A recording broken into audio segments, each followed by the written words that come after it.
Hi friends, welcome back to taste therapy. ఈరోజు నేను పన్నీర్ పులావ్ చేసి చూపించబోతున్నాను. నార్మల్గా కాదు, కొంచెం వెరైటీగా కొబ్బరి పాలు వేసి దీన్ని తయారు చేసుకుంటే చాలా టేస్టీగా ఉంటుంది. ఇంట్లో ఎప్పుడైనా కొబ్బరి ఎక్కువగా మిగిలిపోతూ ఉంటుంది కదా, అటువంటప్పుడు కొబ్బరి పాలు తీసి ఈ పన్నీర్ పులావ్ని తయారు చేసుకుంటే చాలా రుచిగా ఉంటుంది. ఇప్పుడు దీన్ని ఎలా తయారు చేయాలో చూద్దాం. ముందుగా ఒక ప్యాన్ పెట్టుకుని 2 టేబుల్ స్పూన్ల నెయ్యి వేస్తున్నాను. పన్నీర్ను నెయ్యిలో వేయిస్తే చాలా రుచిగా ఉంటుంది. 200 గ్రాముల పన్నీర్ని ఇలా క్యూబ్స్గా కట్ చేసి పెట్టుకున్నాను.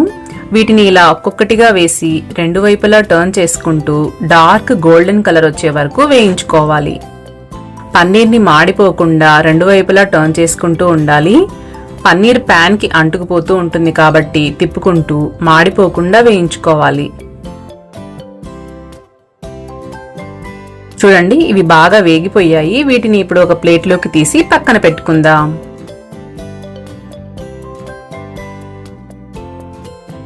అదే ప్యాన్ లో 4 టేబుల్ స్పూన్ల నూనెను వేస్తున్నాను.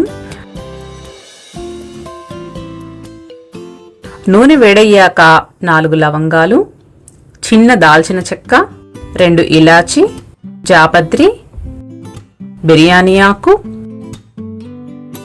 కొద్దిగా సోంపు, అలాగే కొన్ని జీడిపప్పులు వేసి వేయించుకోవాలి. ఇవి కొద్దిగా వేగాక ఒక ఉల్లిపాయను ఇలా సన్నగా తరిగి అవి కూడా వేసి వేయించుకోవాలి.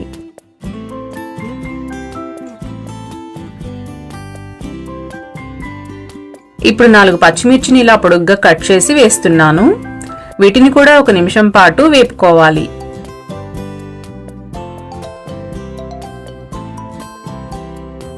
ఒక నిమిషం పాటు వేగాక ఇప్పుడు ఒక టొమాటోను కూడా కట్ చేసి వేసుకుంటున్నాను.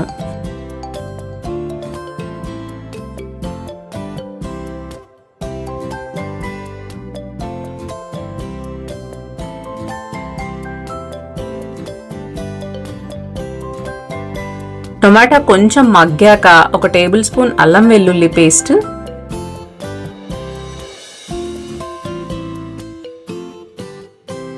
కొద్దిగా కొత్తిమీర, కొంచెం పుదీనా వేసుకోవాలి.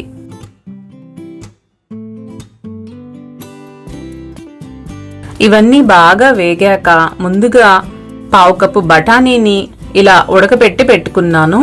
ఇవి ఫ్రోజన్ బఠానీ. అవి కూడా వేసేసి 1 నిమిషం పాటు వేపుకోవాలి.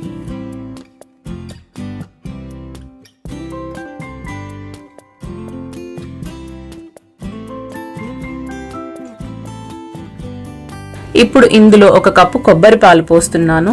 కొబ్బరిని మిక్సీ పట్టి కొంచెం నీళ్లు పోసి వడకట్టి కొబ్బరి పాలు తీశాను. ఇవి కూడా ఇందులో పోసేసుకోవాలి.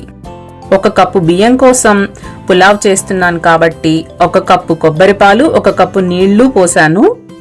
అన్ని కొబ్బరి పాలే పోస్తే ఫ్లేవర్ డామినేట్ చేస్తుంది, అందుకనే కొంచెం నీళ్లు పోసాను. ఇప్పుడు ఇందులో రుచికి సరిపడా ఉప్పు వేసుకోవాలి. ఇవంతా కొంచెం బాగా మరిగాక ఇలా ఒక పొంగొస్తుంది. అప్పుడు ఇందాక మనం ఏ కప్పుతో అయితే కొబ్బరి పాలు పోసామో అదే కప్పుతో నేను 20 నిమిషాల ముందే బాస్మతి బియ్యాన్ని నానబెట్టి పెట్టుకున్నాను కాబట్టి వాటిని ఇప్పుడు వేసేస్తున్నాను.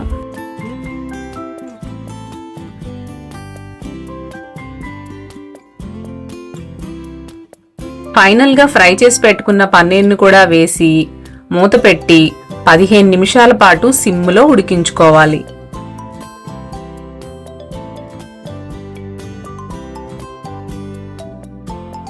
అంతే, tasty and healthy paneer pulao ready. ఈ పన్నీర్ పులావ్తో ఏ వెజ్ కుర్మా అయినా బాగుంటుంది, అలాగే నాన్ వెజ్ కర్రీస్ కూడా బాగుంటాయి. అలాగే ఆనియన్ రైతా కూడా చాలా టేస్టీగా ఉంటుంది. మీరు కూడా తప్పకుండా ట్రై చేయండి. బాయ్ అండి. ఇంకొక వీడియోతో మళ్ళీ కలుద్దాం.